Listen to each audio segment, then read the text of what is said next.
Halo pemirsa, apa kabar Anda hari ini? Senang sekali saya Raden Madlias dapat kembali menemani Anda dalam sebuah program talkshow inspiratif. Ini dia Bincang Sehati.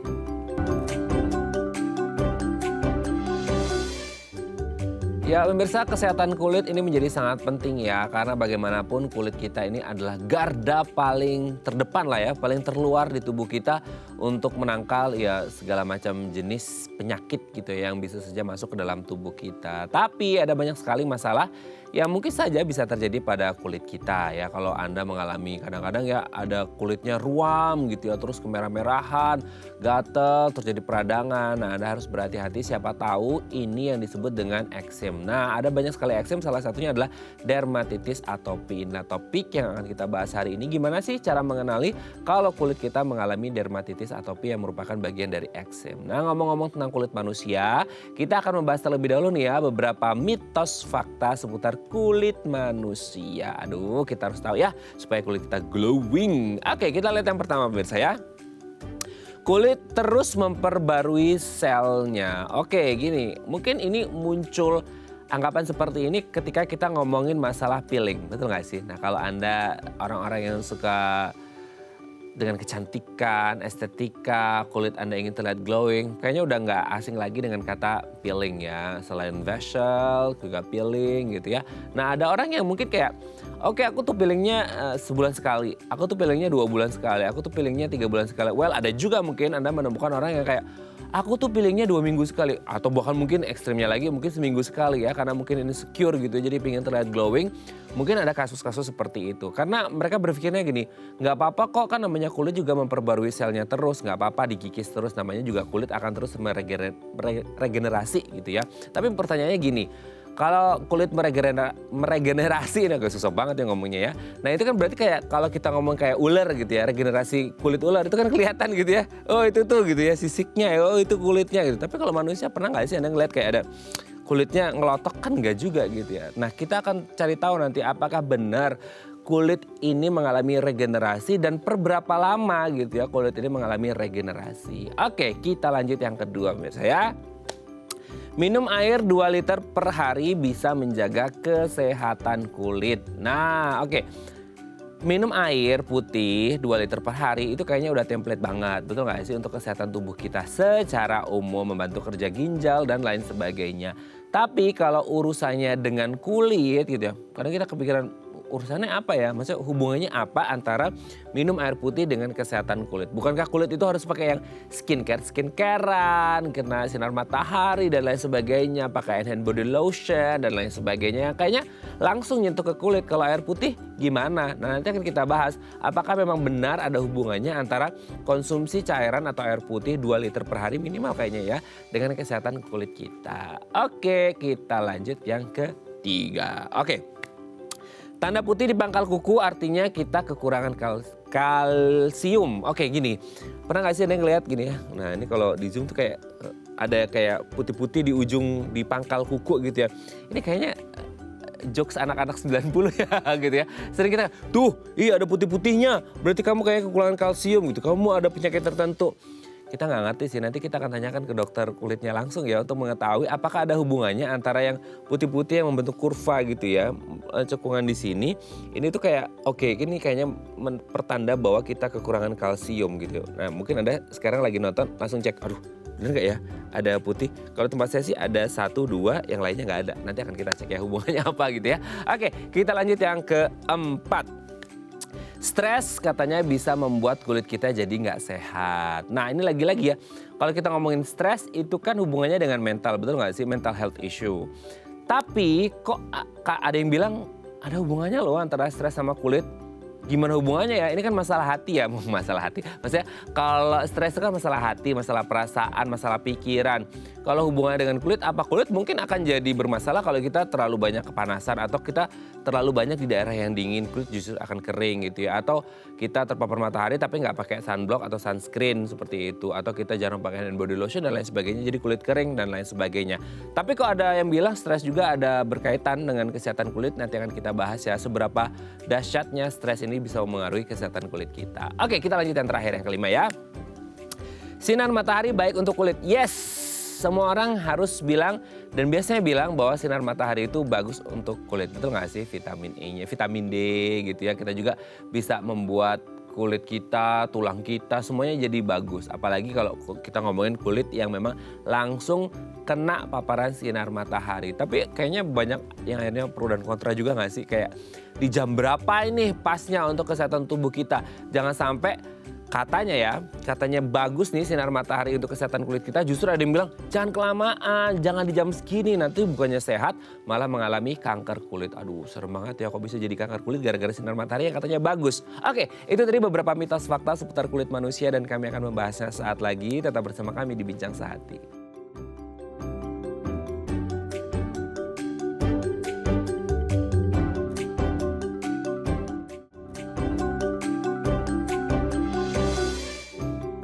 Baik, karena masih bersama kami di Bincang Sehati. Tadi di segmen sebelumnya kita sudah membahas ya beberapa mitos fakta seputar kulit manusia. Nah, untuk membahasnya telah hadir bersama kami di studio Bincang Sehati ada Dr.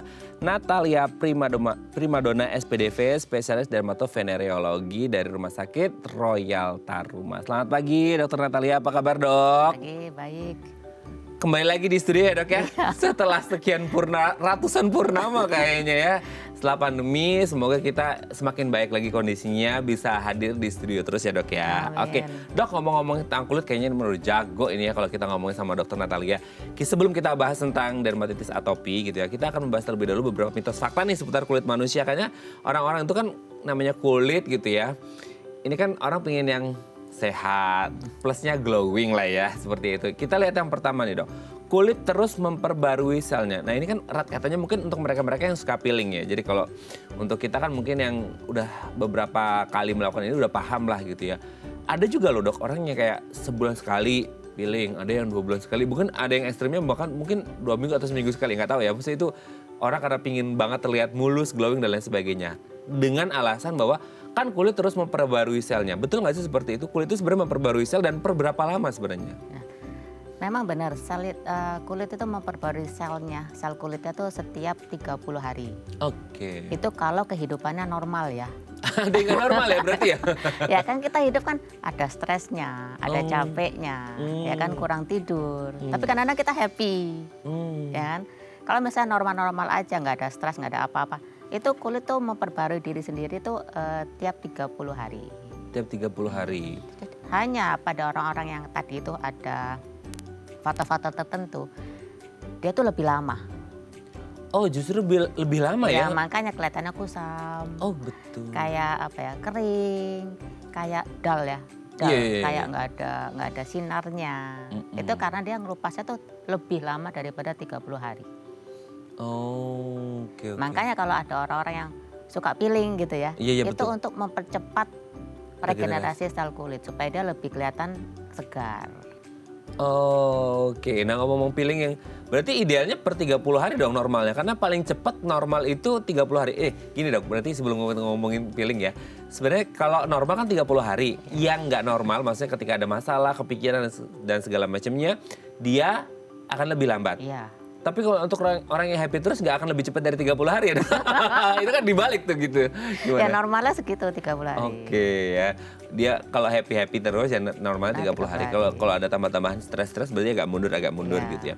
Nah berarti normalnya kalau orang peeling itu 30 hari ya? Normalnya.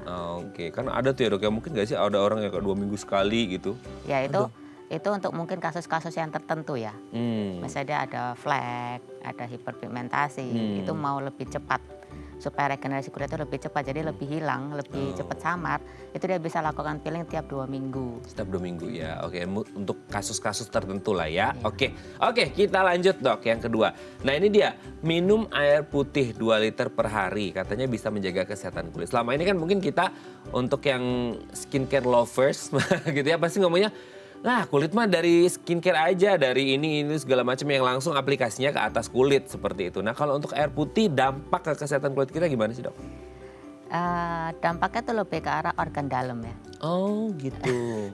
Jadi kalau misalkan mau minum air sejerigen juga nggak bakal kulitnya mulus, nggak bakal kulitnya tuh seger tuh nggak Iya. seperti itu Oke, gitu. oke, oke. Itu cuma mitos saja. Cuma memang kita harus minum ya kan template-nya ya. Mhm. 2 liter per hari itu untuk membersihkan ginjal, untuk membersihkan sesuatu yang kita misalnya minum obat, minum vitamin ya kan itu untuk membersihkan ginjal supaya tidak ada residu-residu di ginjal. Oke, berarti maksudnya adalah untuk membersihkan organ dalam. Iya. Tapi kalau semisal nggak minum, organ dalamnya juga bermasalah, berarti ngefek ke kulit ya dok? Akan Iya, kelihatan di kulitnya ya? Pasti. Oh, Cuma tidak segitu drastisnya ya. oke, Jadi oke. kalau misalnya kurang minum pun 1 hari tuh nggak selalu berubah drastis di kulitnya tuh enggak. Enggak ya, karena tubuh juga menyimpan cairan juga ya, Iya. Dok, ya. Oke, kita lanjut yang ketiga. Nah ini juga nih, kata ini kayak bercandaannya anak-anak tahun 90-an, nggak tahu ya kalau anak-anak yang lebih baru ya. Kayak ada tanda putih tuh di ujung atau di pangkal kuku gitu ya. Itu katanya kekurangan kalsium atau kayak ini ada sakit tertentu nih. Itu pernah dengar nggak sih dok seperti itu? Kayaknya udah sering banget ya. Pernah sih, kalau yang putih-putih itu asal dia batasnya normal ya, batasnya tuh tegas dengan yang bagian dalamnya, Heeh. itu sih nggak apa-apa. Tegas tuh maksudnya gimana dok? Tegas, jadi putihnya tuh ada batasnya tegas sama yang bagian sininya. Oh, oke. Hampir kayak rata, nggak yang kayak hampir setengahnya Gini-gini sendiri. gitu, ya. Oh gitu. Kadang-kadang ada putih tuh yang melebihi dari batas ini, jadi dia Oh. ke arah sini.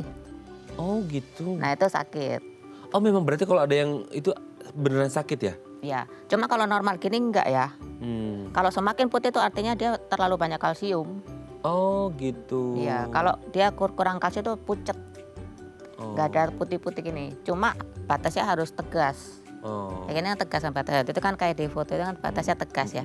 Tapi ada putih yang nggak batasnya tegas. Jadi dia mengarah ke arah tangan, ke punggung tangan. Oh, oke ya. Oke, ini terjawab nih. Ini selama ini kita jadi bikin worry banyak orang nih ya dok ya. Iya, iya. Tuh sudah terjawab ya pemirsa ya. Oke, kita lanjut yang selanjutnya nih dok. Nah ini hubungannya dengan tadi nih stres gitu ya.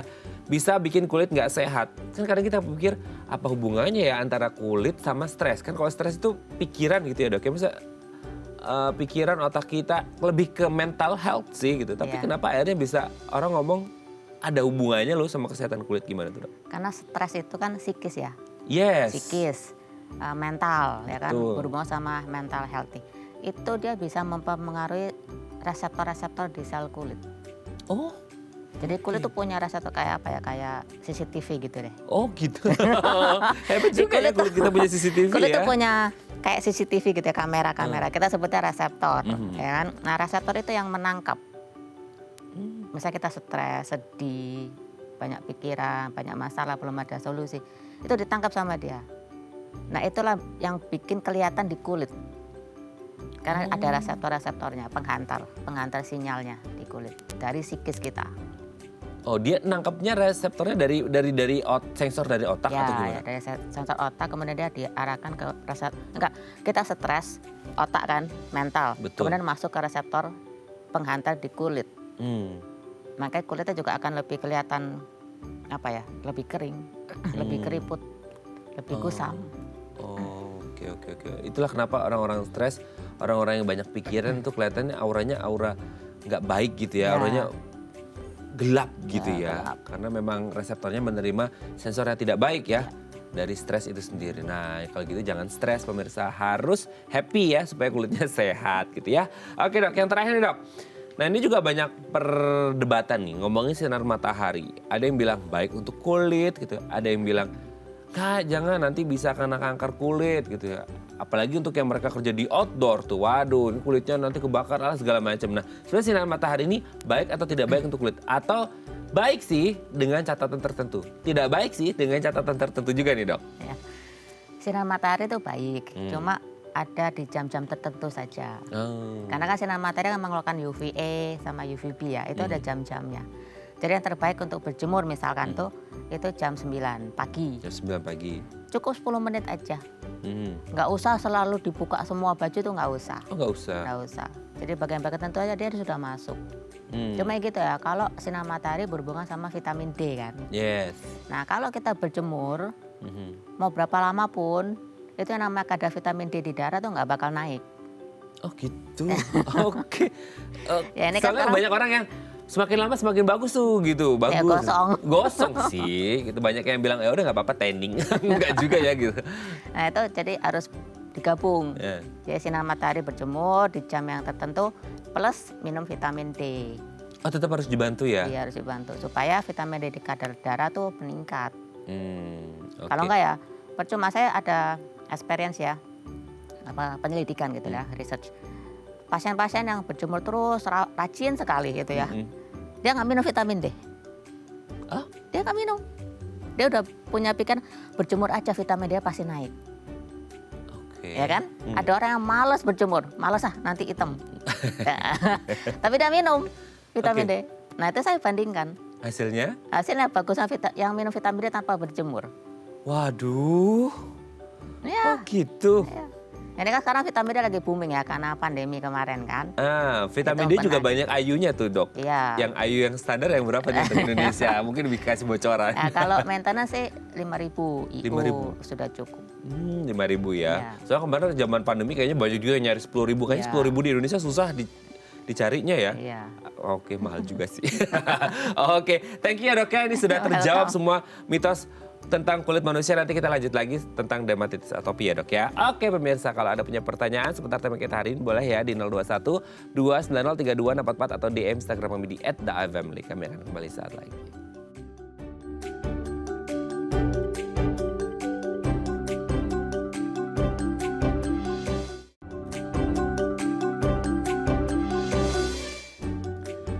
Baik, karena masih bersama kami di Bincang Sehati, kita masih membahas tema kita hari ini dermatitis atopi ya, ini menjadi bagian dari eksim. Kalau Anda mungkin ngerasa kayak aduh kulitnya gatel-gatel, ruam, segala macam gatel juga ya, pokoknya semuanya yang dirasain dan ini kayaknya cenderung ke dermatitis atopi atau eksim. Anda boleh ya tanya-tanya di 021 290 3244 atau DM Instagram kami di @theifamily. Kita masih bersama dengan Dr. Natalia Primadona SPDV, spesialis dermatovenereologi dari Rumah Sakit Royal Taruma. Kita lanjut lagi ya Dr. Natalia ya. Nah, dermatitis atopi ini kan mungkin bagian dari eksim juga gitu. Boleh dijelasin nggak sih dok apa itu dermatitis atopi dan eksim gitu? Ini kan kayaknya kalau eksim mungkin orang banyak kenal ya, maksudnya banyak tahu meskipun kondisi realnya yang eksim seperti apa itu mungkin banyak yang agak rancu karena ada yang gatel lah ini segala macam. Nah, eksim ini apa, dermatitis atopi ini apa gitu? Di Indonesia ini setiap infeksi kulit tuh kita sebutnya eksim.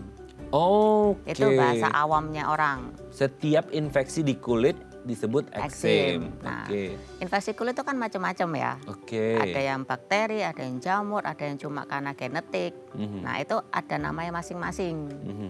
Jadi kalau misalkan ada orang datang, dok saya eksim, gitu ya. Ditanya dulu eksimnya apa gitu. Mhm. Nah itu macam ada atopi, ada numularis, ada seboroik, Oke. macam-macam. Mhm. Gitu. Nah nanti baru kita bisa tahu fokus, oh ini atopi, oh ini seboroik, oh ini numularis. Jadi beda-beda. Oh, beda-beda itu tergantung dari jenis atau penyebabnya atau gimana Iya, tuh dok? penyebabnya atau bentuknya atau lokasinya gitu. Lokasi. Nah, ini kalau kita ngomongin penyebab dan lokasinya, kita dari lokasinya dulu dok. Ini kan kalau nggak salah lapisan kulit kita ini kan ada berlapis-lapis ya dok ya. Nah kira-kira berlapis-lapis kayak kue ya dok ya. Aduh, kue lapis ya jadi lapar nih pagi-pagi ngomongin kue lapis. Nah ini kan kulit kita anatominya tuh berlapis-lapis. Nah kalau eksim terutama yang dermatitis atopi tema kita hari ini itu terjadinya di lapisan yang mana? Atau mungkin bisa nembus gitu karena kan ini terjadinya gara-gara infeksi tuh gitu dok. Nah, kalau atopi itu bukan karena infeksi. Oh, bukan karena infeksi. Bukan. Cuma kita sebutnya dermatitis. Dermatitis itu artinya infeksi kulit. Oke. Atopi artinya orang yang mempunyai genetik atopi. Oh. Makanya kita sebutnya dermatitis atopi. Hmm. Lain misalkan ada dermatitis seboroik. Artinya apa? Dermatitis ya infeksi kulit. Sebore itu apa? Di lokasi sebore. Lokasi sebore itu lokasi yang banyak produksi kelenjar minyaknya. Nah kita sebutnya dermatitis sebore. Oke. Ya itu. Nah sekarang kita bahas kan dermatitis atopi. Betul. Berarti ada dermatitis infeksi kulit yang terjadi pada orang-orang yang punya genetik atopi. Oh, nah genetik atopi berarti ini hanya ruang lingkup, maksudnya prevalensi dermatitis atopi hanya terjadi pada mereka-mereka yang punya genetik atopi. Yes. Tidak akan keluar dari genetik atopi. Oke, sekarang pertanyaannya atopi itu apa? Gitu kan. Nah, Atopi itu biasanya turunan. oke. Atas-atasnya itu ada asma. Oke. Ya, jadi asma tuh diturunkan secara gen besar atau rantai besar, rantai mayor. Ada yang diturunkan secara genetik kecil, jadi rantai kecil, rantai minor. Mm-mm. Nah, kalau yang mayor, otomatis turunannya akan punya asma juga kan? Iya. Nah, tapi dengan gejala lebih ringan daripada orang tuanya. Mm-mm. Kalau yang diturunkan kecil itu, dia biasanya tuh ada bersin-bersin kalau pagi siang hilang, meler. Hmm. Nah, orang sini sering menyebutkan, oh ini alergi nih, Alergi dingin. alergi dingin, Iya. alergi debu, ya kan? Ya itu gimana Itu tuh? salah semua, Gak ada. nggak ada itu tidak ada. Alergi debu tuh nggak ada, Oh gitu, alergi dingin? bisa, cuma bukan masuk ke atopi, Oh. itu masuknya ke biduran, urtikaria, gitu. Hmm. Jadi di sini tuh banyak yang salah mengerti ya. Mm-mm. Nah, misalnya kayak atopi gini, orang-orang di luar sana akan menyebut ini darah kotor, oh ini darah manis. Kenapa? Setiap orang atopi itu punya bekas-bekas. Oh di kulitnya? Iya, Oh. dia jatuh, digigit nyamuk bekas. Nah orang di luar sana tuh nyebutnya, wah ini darah manis, ini darah betul. kotor. Iya betul betul Nah betul. itu betul. semua salah. Karena memang itu memang genetik atopi. Oh. Nah tadi kan Mas Radin tanya, di lapisan mana? Ah iya. Ya kan? Ya dia di lapisan permukaan sama di tengah dermis kita sebutnya. Tapi dia juga bisa pengaruh ke kelenjar minyak. Kelenjar minyak itu tidak berproduksi secara normal. Oh. Nah, airnya pun juga berkurang. Kalau kita nih normal punya air di badan kita kan, Iya betul. tapi nggak nguap. Nah kalau atopi itu menguap, Oh. makanya kulitnya kering terus.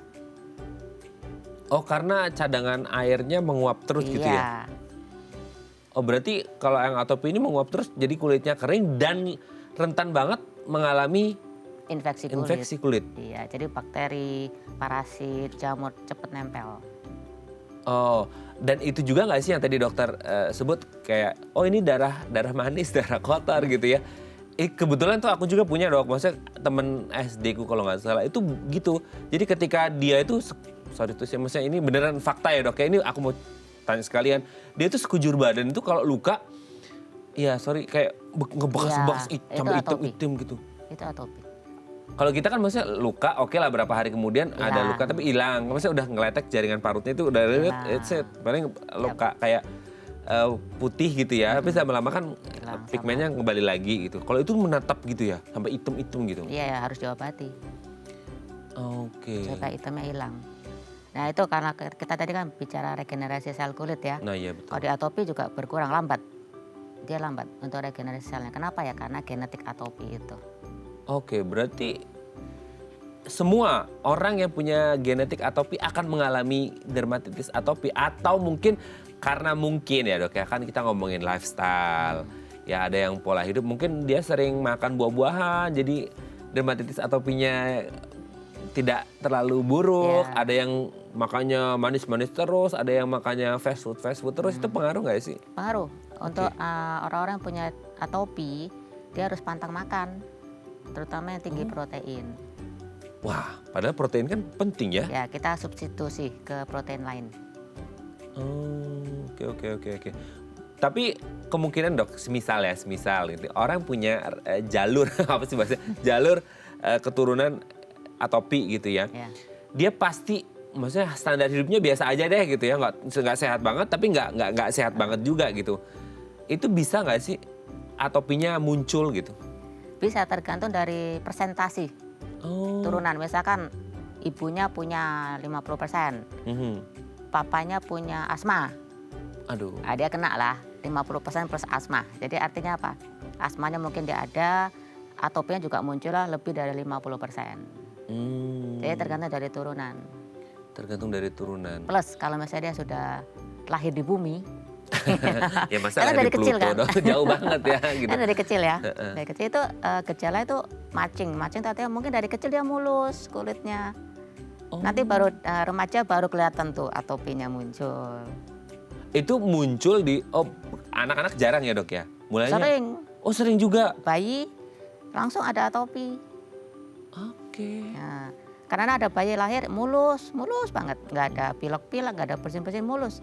Nanti pas dia usia 12 tahun, 13 tahun muncul tuh atopinya. Karena apa? Karena lifestyle. Karena makanan, karena orang tua kan nggak tahu ya. Orang tua nggak tahu kan, mungkin dia nggak dengar edukasi atau dia nggak baca-baca karena memang nggak ngerti. Itu anaknya ya makan sembarang kan, apapun di mana. Akhirnya muncul pada saat remaja.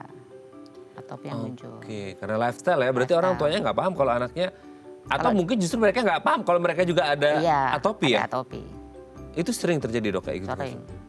Oke, tapi munculnya itu bisa, ya oke, tadi dari anak-anak pun bisa muncul seperti itu ya. Tapi maksudnya munculnya itu apakah langsung langsung banyak gitu ya? Atau dia bisa jadi kayak kecil-kecil dulu tanda-tanda sehingga orang tuanya kayak lebih aware, oh ini kayaknya anakku dermatitis atopi deh gitu. Nah, gejalanya macam-macam Mas. Ada yang ruam merah di pipi. Gitu. Atau nggak ada merah, nggak ada gatal, tapi dia kasar, kalau dipegang tuh kasar. Nah. Tidak kasar ya, enggak dok, aman-aman. Ya itu biasanya gitu. Oh, Atau gitu. gatal.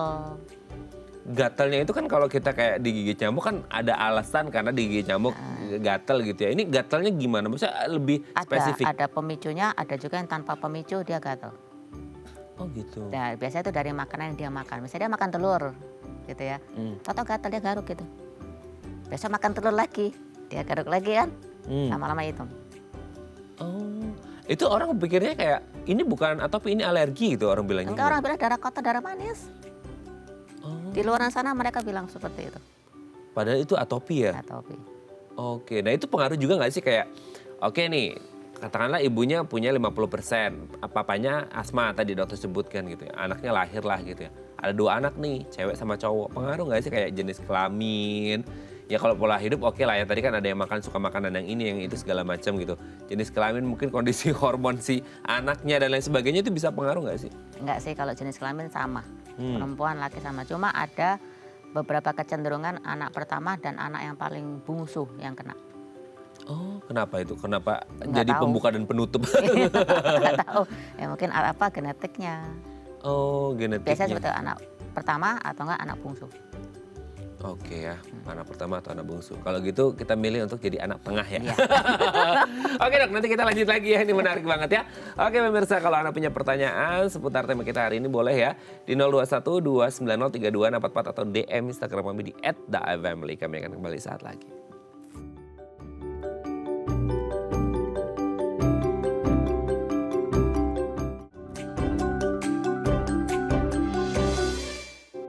Baik, karena masih bersama kami di Bincang Sehati, kita masih membahas tema kita hari ini seputar dermatitis atopi yang merupakan bagian dari eksim ya. Jadi kalau Anda mengalami infeksi atau ya ada masalah di kulit Anda dan kayaknya ini cenderung ke dermatitis atopi, atau Anda sudah tahu nih riwayat keluarga Anda bahwa Anda juga punya keturunan atau genetik dermatitis atopi, boleh ya tanya-tanya di 021 290 3244 atau DM Instagram kami di @daifamily. Kita masih bersama dengan Dr. Natalia Primadona SPDV, spesialis dermatovenereologi dari Rumah Sakit Royal Taruma. Dok, kita lanjut lagi. Kulit kita ini kan menyebar di seluruh tubuh. Tadi kan dokter menyebut ada gejala-gejalanya mungkin kayak di pipi ya, di muka segala macam. Tapi ada nggak sih maksudnya yang khas kalau dermatitis atopi atau keturunan dermatitis atopi itu kayak ada yang khasnya banget, dia akan muncul pertama kali di mana gitu, di bagian tubuh kita, atau itu bisa random banget gitu? Ya, khasnya itu dia munculnya di lipat tubuh. Oke, di lipatan tubuh Jadi ya. lipat siku, lipat lutut. Itu yang paling sering. Atau di lipat bokong gitu. Yang paling sering juga ya di wajah ya. Wajah itu sering, jadi kayak kasar, kayak bersisik gitu. Kalau dipegang tuh kasar gitu. Oke, yang menjadi perhatian tuh kayaknya kalau kita ngomongin masalah kulit ya dok ya, termasuk dermatitis atopi itu banyak banget di lipatan-lipatan tubuh. Ya. Itu kayak daerah yang ibarat kata kalau lautan tuh segitiga bermuda kali ya, maksudnya berbahaya banget. Kenapa sih akhirnya banyak masalah kulit itu termasuk dermatitis atopi juga di lipatan tubuh? Ada apa dengan lipatan tubuh gitu? Ya nggak tahu, pokoknya lokasinya di situ. Itu khasnya. Oh, Nggak ada penyakit lain yang di situ kecuali atopi. oh gitu ya. Karena mungkin terjadi gesekan jadi rawan infeksi gitu nggak sih dok? Karena lipatan? Nggak juga ya, nggak juga. Karena ya memang nggak tahu kenapa. Dia selalu di lipatan, yaitu lipat siku, lipat lutut, lipat bokong. Anehnya di ketiak enggak. Oh enggak? Enggak. Jarang sekali diikat ya. Kecuali kalau atopnya sudah menyebar ya ke satu badan, bisa ya menyebar ke satu badan, dia semuanya kayak kering, merah, bersisik gitu. Aduh. Tapi yang paling utama yang awal muncul tuh biasanya itu di lipatan tubuh. Di lipatan tubuh ya. Oke oke. Nah ngomong menyebar ke seluruh tubuh, berarti ada potensi bahwa itu akan menyebar ke seluruh tubuh dong? Yap. Oh, pernah nggak sih dok, dokter nemuin kasus orang kena dermatitis Oh atopis? banyak mas. Oh banyak ya, belum selesai pertanyaanku udah dijawab. Oh banyak, saking banyaknya berarti ya dok ya? Banyak, ini kasus terbanyak di bidang kulit ya. Oh gitu. Cuma orang tuh nggak ngerti, karena nggak diterangkan, nggak diedukasi. Betul. Apa ini karena kondisi cuaca iklim di Indonesia ada pengaruh nggak itu? Pengaruh, karena atopi itu selalu muncul di perubahan suhu yang mendadak. Kayak sekarang kan panas, hujan itu bisa? Bisa, atau perubahan dari ruangan tertentu, ruangan A ke ruangan B. Di mana ruangan A dingin, ruangan B panas. Nah dia muncul tuh, gatel, dia garuk. Oh. Cuma kalau nanti dia sudah lama di ruang B, misalnya udah 10 menit gitu ya, dia tenang tuh. Dia keluar? Ya, itu dari kecil sampai dewasa seperti itu, jadi dia nggak tahu lagi, dia nganggap itu biasa. Cuma kalau misalnya ada orang yang mengedukasi, ada orang yang nerangin, baru oh iya ya, aku begitu. Nah biasanya dia garuk tuh di lipatan tubuh, tanpa dia sadar, lama-lama hitam, tebel. Oke, paham. Ini kayaknya hal yang sering terjadi sama orang tapi kita nggak aware bahwa Nggak itu aware, dermatitis iya. atopis. Karena tidak ada yang ngasih tahu, nggak ada yang ceritain, nggak ada yang menjelaskan. Jadi mereka pikir itu biasa lah. Oh ya ampun, ini padahal kasus paling banyak ya tentang Ya. kulit di Indonesia ya. Nah ngomong tentang menyebar, bisa terjadi pada orang tersebut. Nah sekarang pertanyaannya, kan selama ini kalau kita ngomongin kulit ya dok ya, penyakit kulit lah gitu ya. Kita selalu ngomong nular, mudah menular. Nah kalau dermatitis atopi ini sifatnya menular atau enggak? Atopi tidak menular, Oh. hanya dia diturunkan secara vertikal. Jadi dari orang tua ke anak. Tapi itu orang yang punya atopi tidak menular ke orang lain. Jadi tambah banyak di dianya. Tambah banyak di dianya ya. Iya. Berarti kan ya sorry itu sih maksudnya selama ini kan kalau orang ngomongin penyakit kulit kan paling anti banget. Ya bersentuhan. Bersentuhan kan, Iya. takut gitu kan, takut ketularan segala macam. Apalagi kalau ngelihat bentuknya dermatitis atopi mungkin banyak yang ngerasa jijik ya, karena kan ya seperti itulah bentuknya ya. Kalau dokter kulit sih kayaknya enggak ya dong, udah biasa gitu ya. Nah tapi kalau nih gini, kan kalau ada itu kerasanya itu gatel ya dok ya? Itu Biasanya gatel. gatel, dia nggak enak semua, kayak ketat semua. Oh kayak narik gitu ya? Ya ketat, kering kan, narik ketat terus gatel. Oke. Dan karena dia gatel, dia garuk, itu stres. Stres dia muncul lagi atopinya, lebih banyak lagi. Oh stres juga bisa munculin lagi ya? Iya, tadi udah dijelasin di depan. Oh. Ada yang menghantar ke reseptor-reseptor kulit kan. Ya ampun, kirain stres pengaruh ke kesehatan kulit, tapi ini juga atopi juga bisa nambah ya? Ya karena dia gatel itu, dia gatel, dia garuk, itu stres. Orang gatel itu stres mas. Orang gatel itu stres ya? Stres. Oke. Nah stres Iyalah, memicu gimana gatel nggak? lagi. Dia harus Iya. garuk-garuk. Sekali dia garuk, rasanya gatel di satu badan yang lain. Kenapa ya? Dihantarkan sama reseptor kulit. Oh karena pikiran kita jadi ngerasa kayak gatel seluruh tubuh jadi Iya, ikut padahal gatel. gatel cuma di lokalisasi aja. Tapi dia garuk. Karena dia nggak ngerti kan. Akhirnya gatel satu badan. Akhirnya luka-luka, masuklah infeksi bakteri. Aduh. Infeksi sekunder. Makanya ada orang yang lihat banyak nanah-nanah, luka-luka. Itu udah infeksi sekunder masuk. Oke, itu berarti kan serem juga ya ngomongin anak ya. Maksudnya di kondisi seperti apa hingga sampai seperti itu? Maksudnya apakah berbatas dengan waktu atau seberapa dahsyat dia menggaruk dan kondisinya lagi mungkin di kukunya lagi ada bakteri, virus dan lain sebagainya dok atau gimana tuh? Enggak, pada saat dia gatel, dia menggaruk. Pada saat menggaruk mungkin dari udara atau dari orang-orang sekitarnya ada bakteri masuk ke dia. Atau tangannya pada saat menggaruk nggak bersih. Aduh ya, berarti Ya harus kan? cek kebersihan kuku ya. Nah orang misalnya udah gatel tuh dia udah nggak cek lagi, dia nggak mikir untuk cuci tangan nggak. Kalau orang sudah gatel. Iyalah, nggak Iyalah. sempet lagi ya. Nggak sempet lagi. Lagi di atas bus gitu ya lagi. Langsung garuk dia. Semakin digaruk dia semakin gatel satu badan. Gitu. Oke ya. Oke ya. Jadi memang kalau lagi di jalan gitu ya, lagi di atas bus kan, lagi naik trans gitu ya, busway apa-apa gitu gatel ya udah gimana mau cuci tangan kan gitu. Jadi nunggu sampai rumah dulu kan udah kelamaan keburu gatel ya. Jadi garuk-garuk gitu ya. Oke. Nah, kalau akhirnya digaruk-garuk super dahsyat ini kan jadi infeksi sekunder, betul kan ya dok ya? Nah, infeksi sekunder itu, nah ini yang ditakutkan lagi, udahlah dermatitis atopinya belum terselesaikan gitu ya, udah lagi muncul infeksi sekunder tadi dokter sebutkan. Nah itu infeksi sekundernya bisa separah apa? Sehingga akhirnya kayak, lah muncul lagi nih dermatitis atopinya belum tertangani, muncul infeksi sekundernya. Biasanya infeksi bakteri, karena dia garukan kan. Ya. Belum lagi nanti orang tuanya atau pasien sendiri yang mengoles sesuatu, ya kan mengobati sendiri, itu lebih lagi mas. Nanti dia jadi overlapping, jadi atopi dasarnya, kemudian overlapping sama dermatitis kontak karena dia meng-apply sesuatu yang bukan obatnya. Oke dok, sebelum kita lanjut ini seru banget ngomongin komplikasinya. Ini ada DM ya, aku bacakan ini dari Bu Tiffany, atau Mbak Tiffany ya. Dok, saya mau tanya seperti apa sih ciri-ciri eksem di kulit kepala? Oke. Bagaimana cara mengatasinya pakai eksem di kulit kepala sama dengan dermatitis seboroik? Pintar juga nih Bu Tiffany ya, tahu seboroik loh dia. Oke, kulit kepala ciri-cirinya gimana, cara ngatasinya sama dengan dermatitis seboroik? Thank you Bu Tiffany, Mbak Tiffany ya. Oke, Ibu Tiffany, orang-orang yang sudah punya atopi biasanya dia di overlapping sama dermatitis seboroik di kepalanya. Oke. Walaupun dermatitis seboroik bisa muncul sendirian ya. Jadi dermatitis seboroik itu ya tadi itu infeksi kulit yang muncul di area sebore karena produksi kelenjar minyak terlalu berlebih. Biasanya gejala utama itu ketombe. Ketombe. Ya, ketombe nggak diobati secara tuntas atau mungkin orang cuma ketombe gitu ya. Jadi meremehkan. Itu jadi tambah berat. Kemudian kalau ada orang-orang atopi dia pasti akan muncul seboronya lebih berat daripada orang-orang yang tidak punya atopi. Oke, tapi sebenarnya kalau seboroik ini dia bisa sendirian aja tanpa atopi? Bisa. Atau bisa double? Bisa double. Jadi bisa sendirian, bisa overlapping.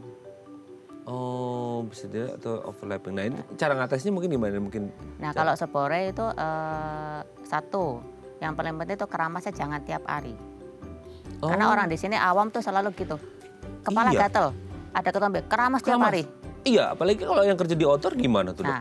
Apalagi ada COVID kan, tiap hari keramas. Sehari bisa 3 kali 4 kali. Lama-lama rontok. Botak. Mungkin aku juga kebanyakan sampoan kali ya dok. Belum lagi orang itu kalau nggak tahu kok dia punya atopi. Ya kan? Kalau punya atopi kulit tuh semuanya kering. Sampai kepala pun juga kulit kepala tuh kering.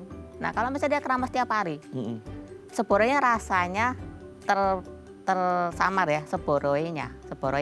Tapi atopinya muncul kenapa ya? Kering kulit kepalanya, makin gatel. Tapi kan keramas tiap hari kan kering kan kulit. Keramas tiap hari itu pengaruh juga nggak sama kandungan yang ada di samponya? Kan ada yang sekarang yang mungkin yang pakai bahan kimia, ada juga yang mungkin versi ya sekarang herbal-herbalan, tanam-tanaman gitu-gitu pengaruh nggak sih dok? Sama aja mas. Mau pakai herbal, mau pakai shampoo biasa, kalau memang dia ada atopi plus dermatitis seboroik dia nggak boleh keramas tiap hari. Tambah berat. Cara kalau semisal Bu Tiffany ini adalah seorang construction engineer ya, kan kerjanya di outdoor dong gitu. Nah itu gimana? Pakai topi, pakai harnet ya, pakai harnet. Jadi kalau misalnya dia tetap bisa cuci rambutnya kotor, itu pakai air saja, diacak-acak, kemudian keringin sama kipas angin. Kan sekarang juga banyak tuh ya kalau air dryer itu bisa pengaruh juga. Dingin. Air dryer dingin boleh, yang panas nggak boleh. Gitu. Jadi hari-hari tertentu misalkan 2 atau 3 kali seminggu baru keramas pakai shampoo. Hari-hari yang tidak pakai shampoo boleh siram air, kemudian acak-acak, kemudian keringin sama kipas angin atau hair dryer dingin. Itu akan mengurangi atopinya muncul. Seboroiknya juga akan lebih mereda. Oke. Berarti yang sehari-hari jangan pakai sampo, dibasahin aja, terus diacak-acak rambutnya ya. Diacak-acak rambutnya pakai kipas angin atau hair dryer dingin. Jangan yang panas. kalau mau sampoan ya pakai sampo ya, sampo ya pakai sampo ya.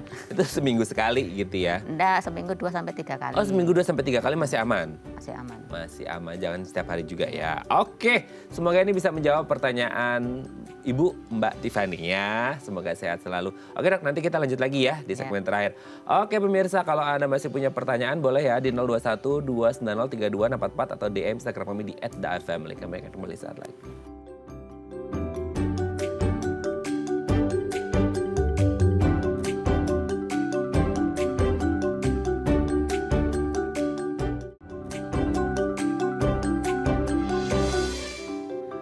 Baik, karena masih bersama kami di Bincang Sehati, kita masih membahas seputar tema kita hari ini ya, dermatitis atopi ini sebagian dari eksim. Jadi kalau Anda punya kulit agak-agak gatal-gatal segala macam, nah Anda harus berhati-hati, siapa tahu Anda mengalami dermatitis atopi karena ini genetik ya, jadi harus benar-benar diperhatikan. Oke, kita masih bersama dengan Dr. Natalia Primadona SPDV, spesialis dermatovenereologi dari Rumah Sakit Royal Taruma. Oke Dok, sebelum kita lanjut nanti kalau cukup waktunya kita bahas tips ya, kita mau ngomongin dulu pengobatannya nih untuk dermatitis atopi ini sendiri. Kan kalau selama ini ya, kayak kalau kita ngomongin penyakit genetik itu kayak, oh ya udah kayak asma gitu ya. Ini genetik bisa sembuh nggak? Ya nggak bisa, hanya dikendali gitu. Atau kalau diabetes gitu, ya karena genetik ya udah hanya bisa dikontrol seperti itu. Nah kalau dermatitis atopi yang kebetulan notabene-nya adalah genetik gitu, itu bisa diobati dan sembuh nggak sih sebenarnya? Bisa diobati, kemudian kekambuhannya bisa dijarangkan. Oke. Nanti suatu ketika dia akan hilang. Hilang itu artinya nggak menimbulkan gejala ya, tapi genetnya tetap ada di badan. Jadi ada satu saat tertentu, kita nggak tahu, tiap orang beda, dia akan mulus. Dia akan sepertinya tidak punya atopi. Oh bisa gitu? Bisa. Atau ada orang yang dari mulus, tahu-tahu langsung atopi, itu bisa juga. Jadi atopi tidak bisa hilang karena memang genetik ya. Cuma kita bisa mengobati itu supaya kekambuhannya dijarangkan. Supaya dia bisa lebih masuk ke stadium maintenance. Jadi nggak pakai obat terus, enggak. Oh, itu perlu effort yang seperti apa untuk masuk ke situ? Karena kan kita ngelihat yang berhubungan sama kulit, apalagi dermatitis atopi dan genetik, itu kan sesuatu yang kayak, aduh agak susah ya gitu. Itu untuk masuk ke proses atau stage maintenance bisa oke tanpa obat, itu gimana dong? Satu, jaga makanan. Yang tadi itu kan jangan makan yang tinggi protein. Seperti telur, susu sapi, seafood laut, babi, rumput laut itu out. Atau bahan-bahan makanan yang mengandung itu. Misalkan ada yang mengandung telur sama susu sapi apa? Misalnya kayak roti-roti bakery. Oh, dairy products lah ya? Ya. Oke. Kemudian mie. Aduh, mie resepisan eta teh. Es krim. Es krim itu ada telurnya. Nah itu harus dipantang supaya atopia nggak muncul. Kemudian lifestyle. Banyak istirahat. Jadi ada cukup waktu untuk kerja, ada waktu cukup untuk tidur, ada istirahat gitu ya. Ketiga, cara mandi. Cara mandi harus pakai sabun yang berpelembab sama air biasa ya. Jangan pakai air hangat, apalagi air panas. Nah itu tuh. Ya. Jadi gini, ini kayak gini, ini relate banget nih dok. Jangan pakai air hangat atau air panas. Orang kan kalau ngomongin stres tadi bisa menimbulkan dermatitis atopi, kekambuhan ya, kekambuhan gitu. Nah orang katanya bisa rilis the stress itu dengan mandi air hangat, betul nggak sih? Kayak kulit kita katanya jadi lebih rileks gitu, itu gimana tuh jadi? Kontradiktif jadinya dong. Stres kan bisa dihilangkan bukan hanya dari mandi air panas ya, bisa dari yang lainnya juga. Cuma kalau stres kita mandi air panas rasanya kayak rileks. Iya. Dan setelah itu stres lagi mas. Ya sia-sia dong. Sia-sia kan, atopinya muncul. Jadi pilih yang mana? Pilih yang terbaik sih ya dok ya. Kan? Itu mandi pakai sabun berpelembab sama air biasa. Kemudian kalau mandi tuh nggak boleh digosok. Oh? Jadi nggak boleh pakai kayak lova, nggak boleh pokoknya pakai tapak tangan aja.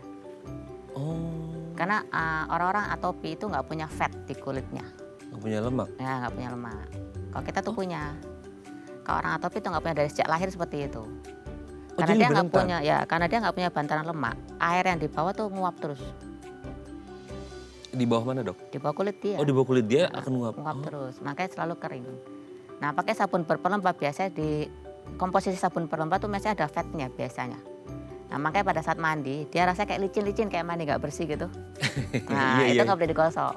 Oh gitu. Nah, orang sini kebiasaan kalau Hmm, mandi digosok, Karena pingin sampai keset. keset, iya. Kalau keset gitu ya hilang lah fatnya. Dia sudah nggak punya lemak, lemak mau terbentuk, dia gosok lagi ya hilang. Oh gitu.